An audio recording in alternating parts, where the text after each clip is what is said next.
남편 장례식 날, 저는 울지 않았습니다. 그날, 장례식장엔 울음소리가 가득했어요.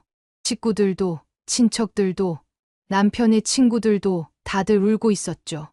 하지만 저만은 눈물을 흘리지 않았습니다. 50년을 함께 산 남편이었는데, 하객들은 제가 너무 담담하다고 생각했을지도 모릅니다. 하지만 그 순간, 저는 확실히 느꼈어요. 이제야 내 인생이 시작되려나 보다 하고요. 그 사람과의 결혼 생활은 긴 겨울 같았습니다.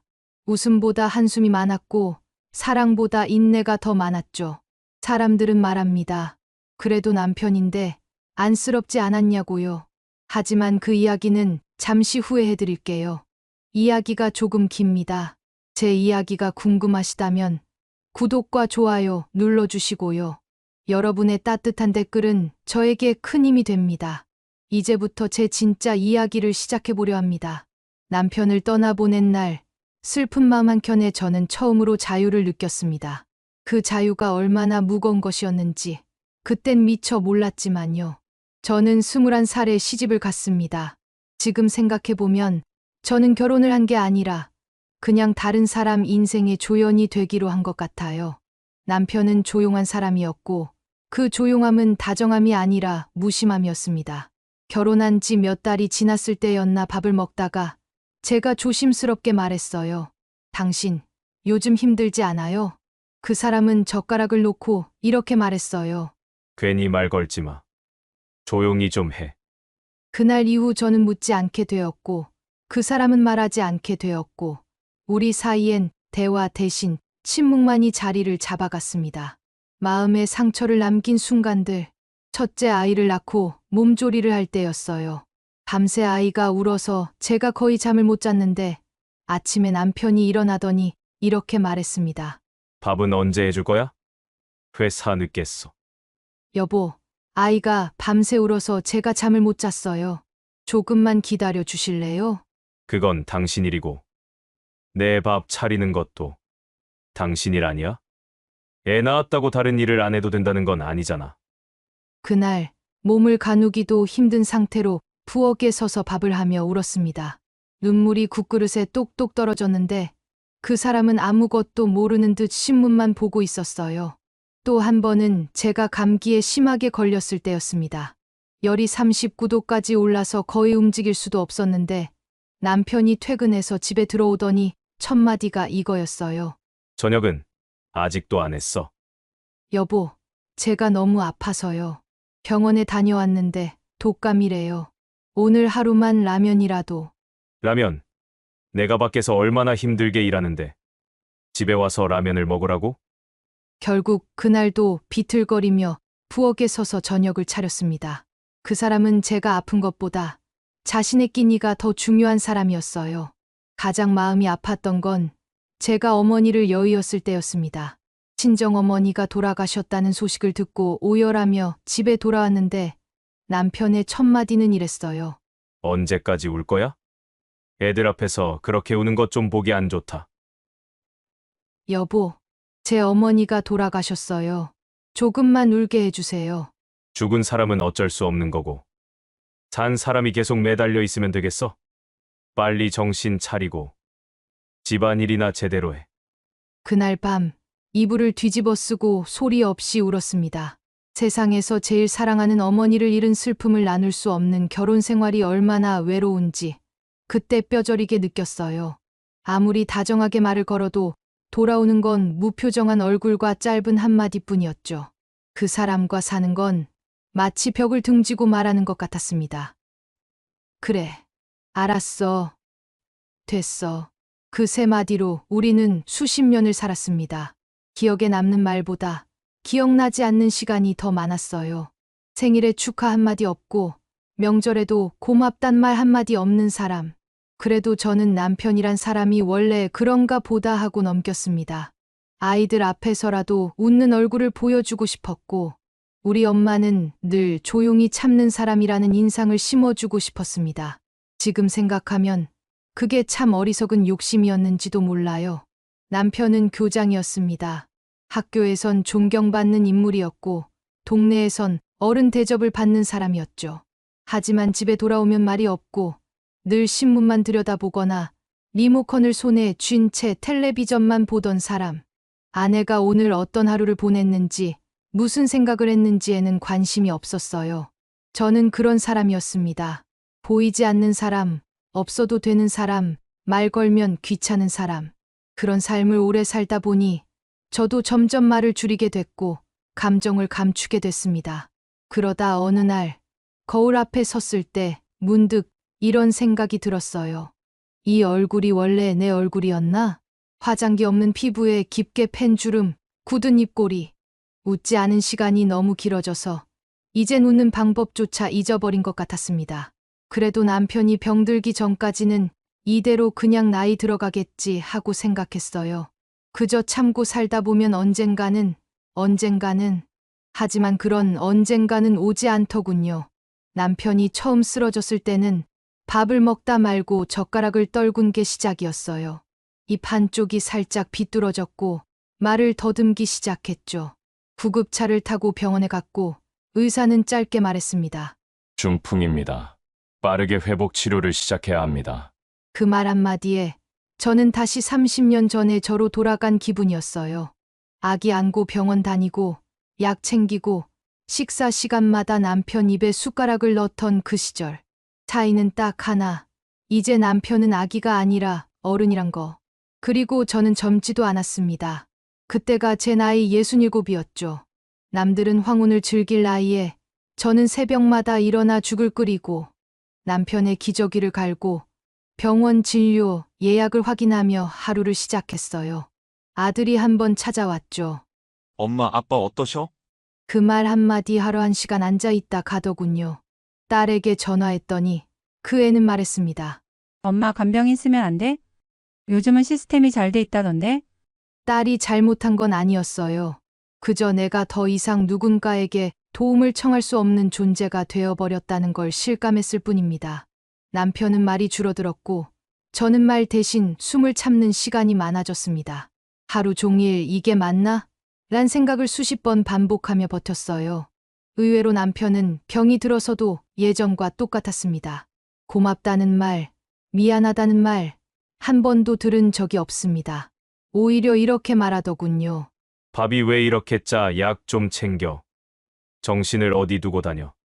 그 말들이 서운하다기보다 이제는 지쳤습니다. 내가 돌보는 사람이 고맙다고 말하지 않아도 내가 해야 할 일은 계속되고 시간은 멈추지 않더군요. 그때 처음으로 마음속에 이런 생각이 들었습니다. 이 사람보다 내가 먼저 쓰러지진 않을까? 그러다 문득 아주 조용히 속삭이듯 속으로 말했죠. 이 사람보다 내가 먼저 죽는 건 억울하다. 남편의 상태는 해가 바뀔수록 눈에 띄게 나빠졌습니다. 처음엔 휠체어로라도 집 근처 산책을 나가던 사람이 점점 손가락 하나 까딱하지 못하게 되었고 말수는 줄더니 나중엔 제 이름조차 부르지 않았습니다. 정수가 그 흔한 두 글자를 들어본 게 언제였는지도 기억나지 않네요. 제가 눈을 마주치려 하면 그 사람은 천장을 보거나 창밖을 봤습니다.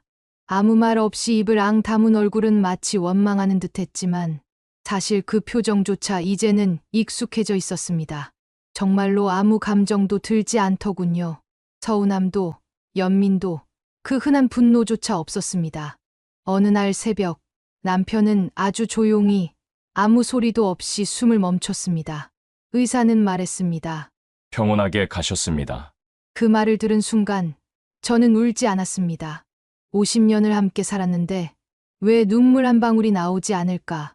입술은 굳어 있었고 가슴은 텅 빈 방처럼 조용했습니다. 장례 준비는 아들이 맡았고 딸은 해외에서 급히 귀국해 도착했습니다. 하객들이 3355 조문하고 고생 많으셨습니다라며 제 손을 잡을 때도 저는 마치 조연처럼 옆에 서 있는 사람 같았어요. 장례식장 의자에 앉아 문득 그런 생각이 들었습니다. 내가 저 사람과 50년을 살았다고? 정말? 그 시간들이 어디 있었는지, 언제 그렇게 오래 지나갔는지 도무지 감이 잡히지 않았어요. 다들 나가고 마지막 밤 혼자 빈소를 지키던 순간이 떠오릅니다. 그날 밤 저는 남편의 영정 사진을 조용히 바라보다가 혼잣말처럼 이렇게 중얼거렸어요. 당신 없이도 나 잘 살 수 있을 것 같아. 그 말이 제 입에서 나오는 순간 나는 처음으로 내 인생이 시작되려 한다는 걸 느꼈습니다. 장례식이 끝나고 집에 돌아왔을 때 현관문을 열자마자 낯선 냄새가 느껴졌습니다. 평소라면 이 시간엔 죽을 데우고 있었을 거고 약을 챙기느라 분주했겠죠. 그런데 그날은 모든 게 멈춘 것 같았습니다. 방 안은 조용했고 커튼 사이로 들어온 햇빛은 낯설게 느껴졌어요. 소파에 앉아 TV를 켰지만 리모컨을 쥐고 있는 제 손이 낯설었습니다. 늘 그 사람이 쥐고 있던 리모컨, 늘 그 사람이 골라 틀던 뉴스 채널, 무심코 거실 한가운데 멈춰 섰습니다. 이제 뭐 하지? 그 말이 입에서 흘러나왔을 때 내가 정말 혼자라는 걸 처음 실감했어요.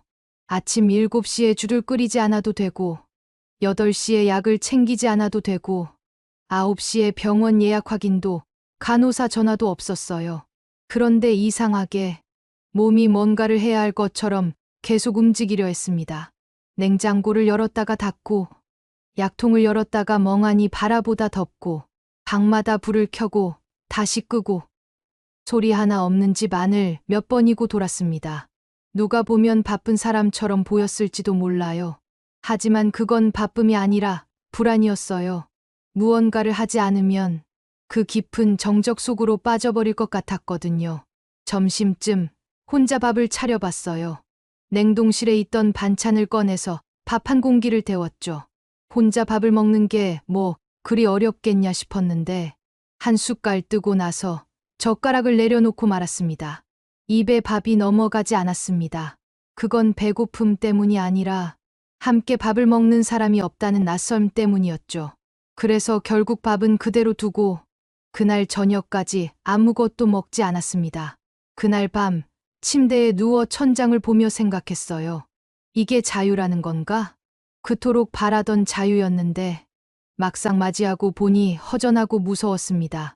하지만 이상하게도 그 고요함 속에서 처음으로 제 안의 목소리를 들을 수 있었습니다. 조용히 아주 작게 이렇게 말하는 것 같았어요. 이제 너 자신을 위해 살아봐도 돼. 그 다음 날 아침 눈을 떴을 때 처음으로 누가 날 기다리는 것도 아닌데 라는 생각이 들었습니다. 그런데 이상하게도 마음이 조금 가벼웠어요. 몸은 여전히 무겁고 집 안은 그대로였지만 머릿속에서 뭔가가 툭 하고 떨어져 나간 기분이었달까요? 오늘은 나를 위해 시간을 써보자. 그게 무슨 의미인지는 잘 몰랐지만 그래도 뭐라도 해보자는 생각으로 옷장을 열었습니다. 화장대 앞에 앉아 볼에 살짝 파우더를 발랐고 입술에 연한 립스틱도 발라봤어요. 그 순간 거울 속 제 얼굴이 낯설게 보였죠. 오랜만에 색을 입은 얼굴, 왠지 모르게 조금은 생기가 도는 것 같았어요. 그날 저는 집 근처 카페에 갔습니다. 늘 지나치기만 했던 유리창 너머로 젊은 사람들이 앉아있던 그곳. 한 번도 가본 적 없던 낯선 공간에 혼자 들어간다는 건 작은 모험이었지만 왠지 모르게 해보고 싶었어요. 주문대 앞에서 잠깐 머뭇거렸습니다. 커피 한 잔 주세요. 어떤 커피 드릴까요? 저는 뭐가 맛있는지도 모릅니다. 그냥 제가 먹을 만한 것 아무거나 주세요. 제가 처음이라서요. 직원은 아무렇지 않게 주문을 받고 진동배를 건넸어요. 창가 자리에 앉아 커피를 마시며 사람들을 바라봤습니다. 서로 웃고 떠드는 이들도 있었고 혼자 노트북을 하는 사람도 있었고 유모차를 밀고 들어오는 엄마도 있었어요. 그 속에서 저는 나도 저들처럼 살아있는 사람이구나 하는 걸 느꼈습니다. 커피가 반쯤 비었을 무렵 휴대폰을 꺼내 검색창에 이렇게 쳐봤어요. 노인문화센터 요가 수업, 중년 여성 합창단 모집, 지역 커뮤니티 센터 프로그램. 처음엔 손이 떨렸어요. 내가 이런 걸 다시 찾아보게 될 줄은 몰랐으니까요. 하지만 마음 한구석이 조금 두근거리기 시작했습니다. 어쩌면 지금이 진짜 인생의 첫날일지도 모르겠네. 그렇게 저는 작지만 분명한 첫걸음을 내디뎠습니다. 문화센터 첫 수업 날, 저는 아침부터 몇 번이고 옷을 갈아입었습니다. 운동복이라는 게 따로 없어서 평소 입던 트레이닝 바지에 색바랜 티셔츠를 꺼내 입었죠. 거울 앞에 선이 좀 촌스러워 보였지만 그래도 괜찮았습니다. 누구에게 잘 보이려고 가는 것도 아니었고 이제는 그런 마음도 서서히 사라지고 있었으니까요. 센터 앞에 도착하자 생각보다 많은 사람들이 줄을 서 있었습니다. 저와 비슷한 나이의 할머니들, 조금 더 젊은 중년 여성들, 어딘지 낯설지만 정겨운 분위기였죠. 강사가 나와 수업 설명을 시작했고 천천히 무리하지 마시고 내 몸과 대화하듯 움직이세요. 그 말에 저는 살짝 웃음이 났습니다. 내 몸과 대화를 한다는 게 어떤 건지 이제야 조금은 알 것 같네 하고요. 수업이 끝나고 나오는 길에 한 아주머니가 제게 말을 걸었습니다. 처음 오셨어요?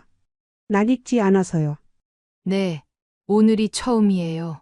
어쩐지 낯가림 없는 편이면 우리랑 점심이라도 드실래요? 그렇게 저는 정말 오랜만에 누군가와 밥을 함께 먹게 되었습니다. 조그만 순댓국집에서 5명이 둘러앉아 순댓국에 밥을 말고 반찬을 나눴습니다. 이름도 사는 동네도 가족 이야기도 서로 털어놓았고 자연스럽게 나의 이야기까지 흘러나왔죠. 그중 한 분이 조용히 말했습니다. 저도 남편 보내고 벌써 3년 됐어요. 처음엔 멍하니 하루하루가 지나가더니 어느 순간부터 나를 돌보고 싶어지더라고요. 또 다른 분이 웃으며 말했죠. 나는 황혼이혼이에요. 80 가까이 돼서 혼자 산다니까 다들 놀라지만 진짜 해방감이 뭔지 요즘 느끼고 있어요. 그 말을 듣고 나는 순간 목이 메었습니다. 내가 지금 겪고 있는 이 감정들이 결코 이상하거나 외로운 것만은 아니라는 걸 그들의 이야기 속에서 확인받는 기분이었거든요. 밥을 다 먹고 나와 커피를 마시던 중 누군가가 이렇게 말했습니다. 우리 그냥 매주 수요일마다 만나서 점심 먹고 커피 한 잔 해요. 수업 끝나고 각자 밥 먹고 가긴 좀 그렇잖아요? 그 자리에 있던 모두가 고개를 끄덕였고 나도 모르게 좋아요라는 말이 튀어나왔습니다. 내가 이렇게 빨리 사람들과 어울릴 줄 몰랐고 낯선 얼굴들 사이에서 웃고 있을 줄도 몰랐지만 그 모든 게 나쁘지 않았습니다. 그날 집에 돌아오는 길 버스 안에서 창밖을 바라보며 생각했습니다. 누군가와 함께 밥을 먹는다는 건 참 따뜻한 일이구나. 잃었던 감각이 서서히 되살아나는 것 같았어요. 나를 이해해주는 사람들, 같은 아픔을 가진 이들과 마주 앉아 웃을 수 있다는 것, 그 자체만으로도 새로운 삶의 가능성이었습니다. 이상하게도 문화센터에서 만난 사람들이 생긴 뒤로 집에 돌아오는 길이 덜 적막하게 느껴졌습니다. 그날 있었던 이야기를 머릿속으로 되새기고 누가 어떤 반찬을 싸왔는지, 누가 어떤 말을 했는지를 떠올리다 보면 어느새 버스는 집 앞에 도착해 있었죠. 달라진 건 사람들과 어울리기 시작한 것만이 아니었습니다. 어느 날은 책상 위에 쌓여있던 남편의 약봉지를 치우고 그 자리에 화분을 놓았습니다. 마트에 들러 작은 꽃을 사서 햇빛 잘 드는 창가에 두었죠. 처음엔 어색했지만 며칠 지나고 나니 그 작은 초록이 방 안 공기까지 바꾸는 것 같았어요. 또 하루는 서랍을 정리하다가 결혼식 때 찍은 사진 한 장을 꺼냈습니다. 젊은 날에 제가 웨딩드레스를 입고 웃고 있었고 옆에는 수트 차림의 남편이 무표정한 얼굴로 서 있었죠. 한참을 바라보다가 그 사진을 고이 접어 앨범 안 깊숙이 넣었습니다. 이젠 이 사람과의 시간은 여기까지. 그건 과거를 지우는 일이 아니라 내 인생을 다시 써내려가기 위한 첫 정리였어요. 아침이면 TV를 틀고 믹스커피 한 잔을 타서 천천히 마시는 습관이 생겼습니다. 예전 같으면 남편 식사 챙기느라 허겁지겁 움직였을 시간이었죠. 지금은 제 기분에 따라 커튼을 열고 가끔은 클래식, 가끔은 옛 트로트를 들으며 하루를 시작합니다. 달라진 건 또 있었습니다. 이제는 거울 앞에서 제 얼굴을 자주 들여다보게 되었습니다. 눈가의 주름도 팔자주름도 여전하지만 그 속에서 어떤 생기를 발견하게 되었죠. 그래, 나 아직 괜찮아. 좀 늦었지만 다시 시작할 수 있어. 혼자 밥을 먹는 것도 익숙해졌습니다. 오히려 혼자 먹는 밥상엔 제가 좋아하는 반찬만 올릴 수 있어서 그게 꽤 괜찮은 일이라는 걸 알게 되었죠. 김치찌개를 끓이면서 매운 고춧가루도 맘껏 넣고 계란 프라이를 할 땐 노른자가 터져도 웃으며 먹습니다. 누군가에게 잘 보일 필요가 없다는 건 생각보다 굉장한 자유더군요. 하루하루가 다르게 느껴졌습니다. 예전엔 똑같은 하루가 흘러가는 게 두려웠는데 지금은 똑같은 하루가 내가 살아있다는 증거처럼 느껴졌어요. 이 모든 변화가 거창하거나 대단한 건 아닙니다. 그냥 내가 나를 돌보는 삶이 시작됐다는 것. 그게 지금의 저에게는 가장 큰 기쁨이었죠. 어느 봄날 딸아이가 갑자기 전화를 걸어왔습니다. 엄마, 다음 달에 한국 들어가. 며칠이라도 같이 있어줄까? 예전 같으면 괜찮다. 바쁘면 오지 마라 했을 텐데 그날은 망설이지 않고 말했어요. 그래, 와라. 엄마 김치 담갔다. 딸은 일주일 뒤 한국에 도착했고 며칠 지나 우리 집으로 찾아왔습니다. 오랜만에 본 딸은 살이 좀 빠졌고 표정은 밝았습니다. 거실에 들어서더니 저를 한참 바라보다 말했어요. 엄마 전보다 훨씬 편해 보인다. 그래? 아무래도 혼자 지내니까 그런가 보네. 아니, 그냥 엄마가 엄마 같아 보여서. 그래. 그 말이 그렇게 따뜻하게 들릴 줄 몰랐습니다. 누군가에게 있는 그대로의 나로 보인다는 건 이 나이에 들어서야 비로소 알게 된 기쁨이었어요. 딸이 며칠 머무는 동안 우리는 함께 장을 보고 같이 밥을 해 먹고 밤엔 나란히 앉아 과거 이야기를 했습니다. 남편, 그러니까 아이 아빠 이야기도 잠깐 나왔지만 이상하게도 마음이 불편하지 않았습니다. 슬프지도 않았고 원망도 없었죠. 딸은 문득 이런 말을 했습니다. 엄마, 이젠 좀 즐기면서 살아도 돼. 엄마 인생인데 너무 아빠 인생만 살았잖아. 그 말에 고개를 끄덕였지만 마음속에선 조용히 이렇게 답했어요. 그래. 그래서 이제부터는 정말 내 인생을 살려고 해. 딸이 떠나고 다시 혼자가 되었지만 예전처럼 외롭지는 않았습니다. 오히려 익숙해진 집안 풍경 속에서 내가 선택한 조용한 삶이 참 고맙고 따뜻하게 느껴졌어요. 가끔은 그런 생각도 해봅니다. 남편이 살아 있었다면 지금 나는 이런 마음의 평화를 누릴 수 있었을까? 그에게 미안하면서도 어쩌면 이렇게라도 나를 찾을 수 있어서 다행이라는 생각도 들어요. 이제 저는 매주 수요일이면 그 친구들과 밥을 먹고 커피를 마시고 다음엔 어디로 나들이 갈지 이야기합니다. 작은 화분에 물을 주고 새로 산 앞치마를 입고 반찬을 만들고 잠들기 전엔 책 한 장을 넘기며 내일을 상상하죠. 누군가 제게 지금 행복하세요? 라고 묻는다면 이제는 망설이지 않고 말할 수 있어요. 응. 지금이 제일 편하고 제일 나다워. 그리고 그 말을 할 수 있게 된 지금, 비로소 저는 내가 살아있다는 것의 의미를 알게 되었습니다. 지금 이 이야기를 듣고 계신 분들 중에도 혹시 저와 비슷한 상황에 계신 분이 있을지도 모르겠어요. 오랫동안 누군가의 아내, 엄마, 며느리로만 살아오셨다면 이 이야기가 작은 용기가 되었으면 합니다. 나이가 들어서도 늦지 않습니다. 70살이든 80살이든 지금 이 순간부터 여러분 자신을 위한 삶을 살아도 괜찮아요. 저는 남편이 세상을 떠난 후에야 진짜 저를 만날 수 있었지만 여러분은 꼭 그렇게 기다리지 마세요. 작은 것부터 시작해 보세요. 좋아하는 립스틱 하나 사보고 혼자만의 시간을 만들어보고 새로운 사람들을 만나보세요. 여러분의 이야기에 귀 기울여줄 사람들이 분명히 있을 거예요. 그리고 기억하세요. 여러분이 행복해질 자격이 있다는 것을 지금까지 너무 많이 참으셨잖아요. 이제는 여러분 자신에게도 따뜻한 말 한마디 건네보세요. 수고했어. 이제 내가 좋아하는 걸 해봐도 돼. 당신이 누구든 몇 살이든 지금 이 순간부터가 진짜 시작입니다. 끝까지 들어주셔서 진심으로 감사드립니다.